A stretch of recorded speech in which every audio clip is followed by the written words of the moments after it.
My name is Bryer, 18 years old. I'm a freshman at the University of Maryland, and this is my reaction video to the movie Prison State.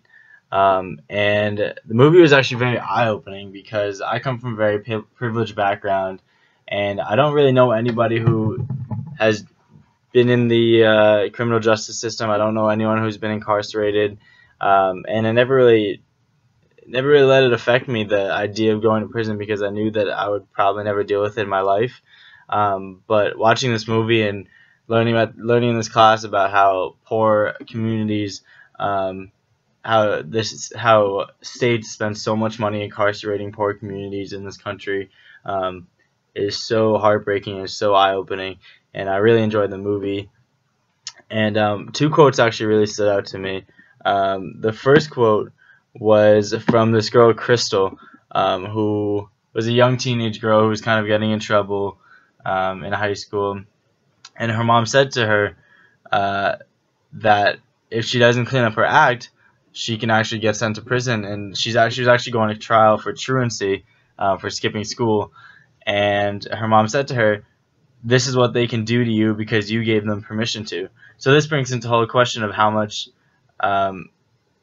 responsibility do prisoners have versus how much responsibility does the state have? I think it's a really interesting question, and I think it's something that I guess can go both ways.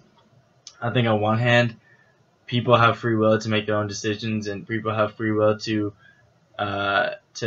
do homework or not. People have free will to sell drugs or not. But at the same time, a lot of these communities are in such terrible conditions that there's almost no other options for them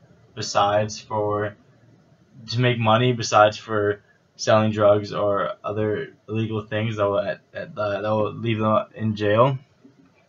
And then another quote that really stood out to me was when a woman who was in jail. She was young. She was charged with her first crime when she was 14. She said, "When I got to jail, I don't feel like it teaches me a lesson."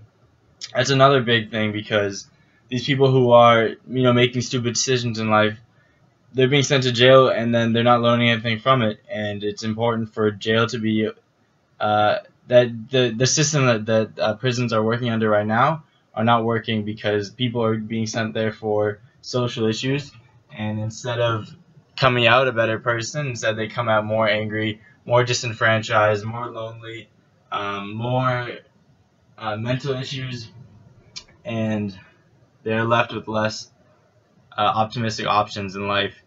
And then it comes back to the responsibility of whose responsibility is it? Is it the people's responsibility, or is it the state's responsibility? Well, if these people go through before they get there's the responsibility before they get into the criminal justice system, but now they're talking about after they get into the criminal justice system, when they're released, they can't get a job because they're a criminal and they have a criminal record.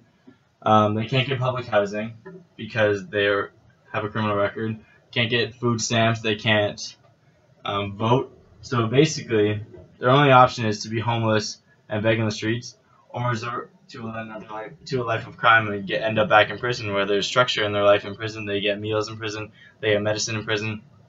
And this kind of all ties back to how these kids grow up and the environment that they live in. And especially the thing that has hit me the most in this class, I think, is the zero tolerance policies in schools, because I came from a very nurturing environment, and seeing these schools that have zero tolerance policies, where kids can get in legal trouble for smoking pot or getting into a fight, where if that happened in my school, it'd be a slap on the wrist and then told to do better. And it's just very, very disheartening to see that kids my age are growing up in environments around the country where we could do the same thing, but they could get they could go to jail for it, and I could just get a fine or maybe just get a warning from the police. So just to wrap this all up, I just want to share a story from Thanksgiving, where my mom was talking to me about this Tulane medical student who was shot a couple weeks ago trying to save a woman who was being dragged from a man who was trying to steal this woman's purse.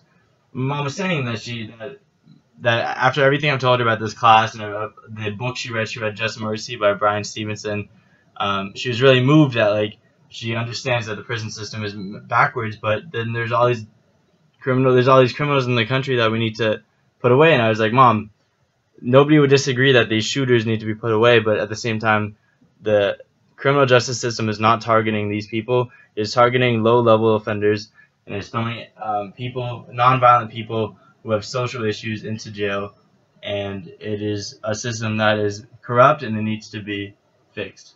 And thank you for listening.